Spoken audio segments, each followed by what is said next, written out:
Sama-sama bilang sama saya, Tuhan sumber damai. Memang ketika bicara tentang harta, kekayaan, jabatan, in some point akan membawa kita pada kedamaian. Tapi saya mau bilang saudara, semuanya tetaplah terbatas. Memang ketika saudara dan saya kaya raya, ketika kita belanja, damai. Betul ya? Saudara belanja lagi dalam uang banyak dibandingkan uang pas-pasan, damainya beda saudara. Setuju ya? Saudara belanja uang banyak, damai. Pilih apa? Pilih. Istri, ambil. Pak, suami saya banyak uang, tapi beli Pak. Nah itu butuh berpasan, beda lagi ya. Tapi kalau saudara uang banyak mau belanja, damai. Nggak kayak saya, kadang-kadang saudara kalau belanja itu saudara suka ngintip dulu harganya. Pura-pura lihat model, padahal lihat kan kalau lihat langsung kan terang-terangan kan kadang-kadang malu gitu saudara. Skill. Kalau mahal langsung pas. Jangan lama-lama di tangan. Tapi kalau murah bagus. Sama istri nanya juga begitu. Kalau istri nanya, ini gimana sayang? Lihat dulu harganya. Kalau mahal, jelek. Nganteng. Cuttingannya kurang pas. Coba kalau murah, terus ada tulisan sell 70%. Saya bagus. Ambil 2, bagus. Makanya ibu hati-hati, ini teknik laki-laki yang saya memang sebarluas. Sekarang saya mau bilang saudara, in some point kekayaan bisa membuat kita tenang, damai. In some point jabatan bisa bikin kita tenang, damai. Tapi saya mau bilang saudara, tidak untuk selamanya, karena semuanya terbatas. Karena kedamaian sejati hanya kita temukan dalam Tuhan. Tetapi kabar buruknya, dosa ketidaklurusan akan memisahkan kita dengan Tuhan saudara. Jadi pastikan apa? Hidup dalam kekudusan. Karena sekali lagi saudara, dosa itu sifatnya najis, bukan sifatnya kudus. Ketika ada dosa, ketidakkudusan, ini akhirnya akan memisahkan saudara dan saya dari Tuhan. Sehingga saudara jauh dari Tuhan, jauh dari damai sejahtera. Seorang penghasut, Daud dia punya segalanya, dia punya harta, dia punya jabatan, dia punya segala yang dibutuhkan orang pada saat itu. Tetapi dikatakan apa di sana saudara? Hanya dekat Allah saja aku lihat saudara kelihatan tenang semua kan, walaupun suara anak-anak dari sana ada, tapi tetap tenang. Cuman saya nggak tenang di sini saudara. Sekolah minggu pada kemana sih saudara? Saya mau bilang sekali lagi saudara, melekat sama Tuhan. Saya lalu berjalan di depan saya, saat dimana saya hanya dekat Allah saja aku tenang. Saya mau bilang sekali lagi saudara, pada saat dimana saya juga mengalami keadaan yang tidak tenang. Ketika berdoa dalam mengira Tuhan, ketenangan yang sejati kita dapatkan saudara. Hidup dalam kekudusan, melekat sama Tuhan, kedamaian, sukacita pasti kita terima dalam kehidupan setiap kita. Tepuk tangan dulu yang paling meriah buat Tuhan. Bilang sama kanan kiri, hidup dalam kekudusan, di situ ada kedamaian yang sejati. Tepuk tangan sekali lagi yang paling meriah buat Tuhan. Yang ketiga, Imam sudah siap-siap, tapi sebelum sana kita lihat John Wesley berkata begini saudara, kekudusan adalah kebahagiaan yang sempurna. Tidak ada sukacita yang lebih besar daripada hidup dalam persekutuan yang tidak terputus dengan Allah. Tepuk tangan sekali lagi yang paling meriah buat Tuhan. Haleluya. Yang ketiga, apa dampak ketika saudara saya hidup dalam kekudusan? Menikmati keselamatan. Sama-sama bilang sama saya keselamatan. Sama-sama bilang sama saya keselamatan.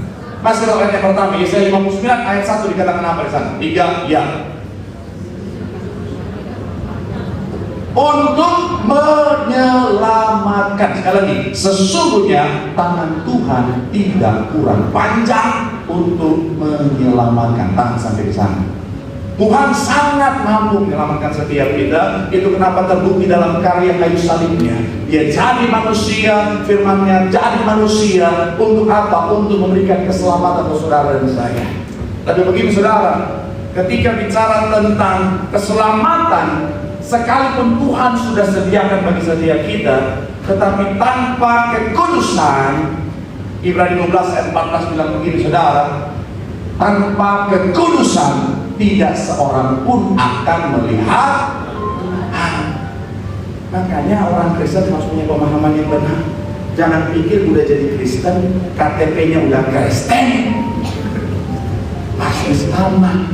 Jangan pikir karena rumahnya udah kayak toko buku Immanuel, salib semua. Depan pintu salib ada 7. Oh Tuhan Yesus. Sampai mereka tanya, kenapa sampai 7? Ini gambaran meterai akhir zaman. Oh, masuk ruang tamu salib 12. Kenapa 12? 12 itu Tuhan Yesus. Pas masuk lagi ke dalam pintu, kenapa salib ini terbuat dari uang 5 ribuan? Ini tanda ketika Tuhan suruh makan 5 ribu orang. Oh, keren. Ternyata lumayan lucu, saya akan pakai di sesi selanjutnya ya. Tapi itu tadi saudara nggak mau hidup dalam kekudusan. Dia pikir, oh tenang, pasti selamat. Keselamatannya kepastian. Tapi apakah kita akan menikmati keselamatan atau tidak, tergantung kita hidup dalam kekudusan atau tidak. Jadi jangan pikir karena udah Kristen, sekalipun hidup dalam dosa pasti selamat. Hello, itu tipu muslihat iblis. Sudah hati-hati, jangan sampai saudara punya pemahaman yang salah. Oh, kasih karunia besar dalam hidupku, mau hidup dosa aman, yang penting aku rajin ke gereja di hari ini. Sekalipun aku selingkuh aman, pasti masuk surga. Yang penting setiap hari minggu gereja. Karena saya kaget beberapa kali ada bapak-bapak, saya pikir suami istri ternyata selingkuhan.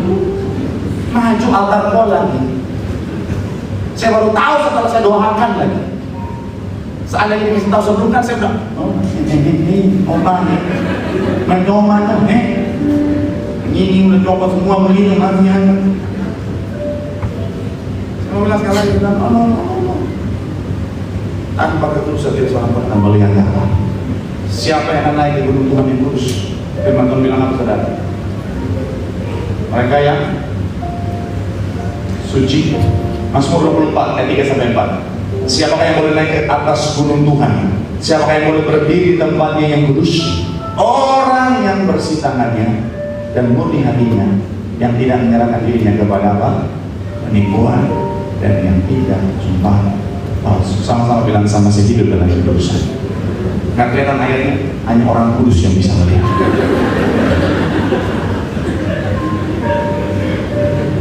Karena Matius 7 bilang ini dengan tegas, 21-23, bukan setiap orang yang berseru kepadaku Tuhan, Tuhan akan masuk dalam kerajaan surga, melainkan dia yang melakukan kehendak Bapa di surga. Ayat 22 dikatakan apa? Pada hari terakhir ada banyak orang berseru kepadaku, Tuhan, Tuhan, bukankah kami bernubuat demi namamu, mengusir setan demi namamu, mengadakan banyak mujizat demi namamu juga? Pada waktu itulah hamba berfirman kepada mereka dan berkata, aku tidak pernah mengenal kamu. Dan padaku kami sekalian berbuat bencana. Orang yang berjaga hidup kudus. Mohon maaf ya, saya bukan nakut-nakutin, tapi ini juga jadi reminder buat saya. Sekalipun saudara Kristen, balik lagi dikit ya. Coba lihat ayatnya tadi, Matius 7 ayat 20, coba lihat.